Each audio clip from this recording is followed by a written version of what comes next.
What he said about John, I think, was offensive.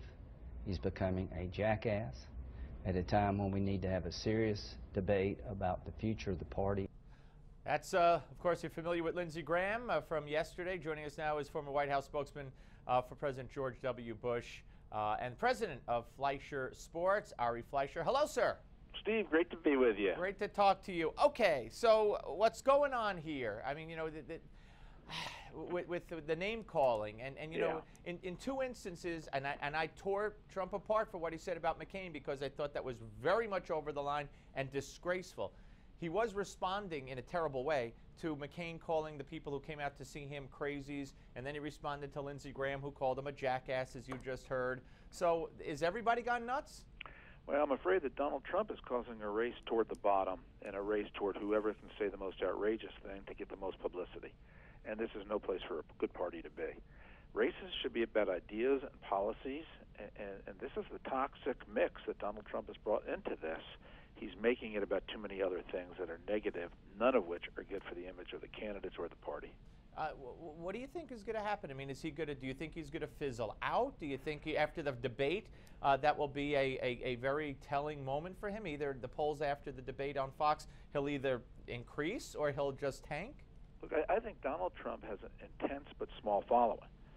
And in an unsettled Republican field where the Republican primary voters, and we've been like this for several election cycles now, have increasingly been shopping around, not sure of who they want, and there's a group that's about 20 to 25% that is the anti-establishment wing that wants anybody but the front runner who's an establishment front runner. Trump's going to find that base of support. His problem is he's never going to be able to grow it. He will keep that intense, most anti-establishment voter with him no matter what, through thick and thin, mostly at the expense of Ted Cruz and Rand Paul, who are probably the most established political anti-establishment figures there are. Yeah.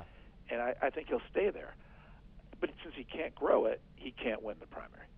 Yeah, it's interesting. Now he's going to the border, you know, and he's going to Perry's backyard, and he insulted Perry. It's going to be interesting. I want to switch focus now to Hillary.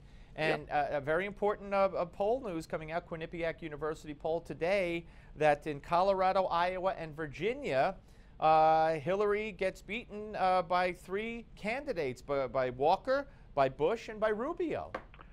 Highly significant.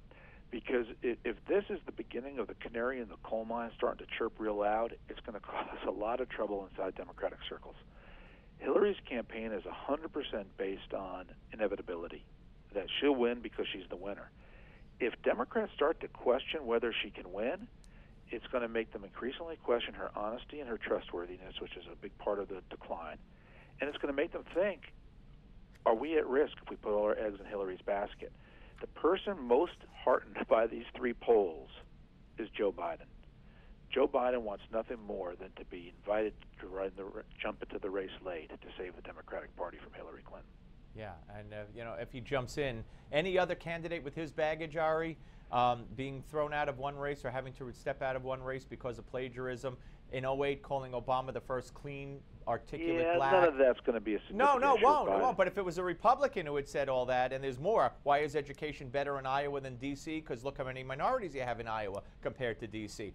Any of those would have got a Republican done. Look, Biden is flawed. He has a lot of problems. And my only point is, if increasingly polls come out showing that Hillary can't win the swing states, it's going to cause the Democrats to say, what are we doing? Do we have an alternative other than Bernie Sanders? Who could it be? Right. And that's what Joe Biden is waiting for. Yeah. Whether that happens or not, we still have to wait, Steve. We just have to see what more polls come out. These are three significant ones. Right. What about the length of time it took for the White House to lower the flag to have staff for the Marines, and didn't come until after much pressure and controversy?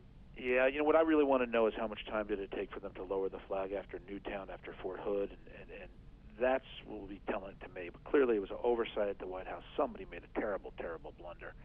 And I'm glad the president moved quickly to correct it. You know, I do have to say I noticed Congress didn't put its flag at half-staff until that morning, yesterday morning.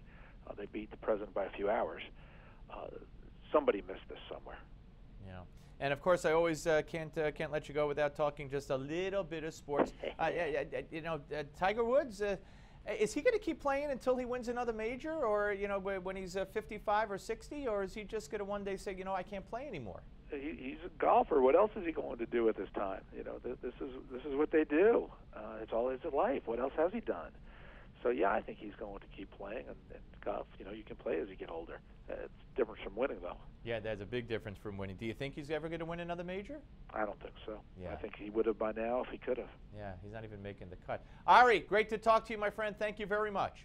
My pleasure, Steve. Always good to talk to you. Take care. You too. Ari Fleischer. Up next, the father, ladies and gentlemen, of a young man murdered by an illegal alien in January.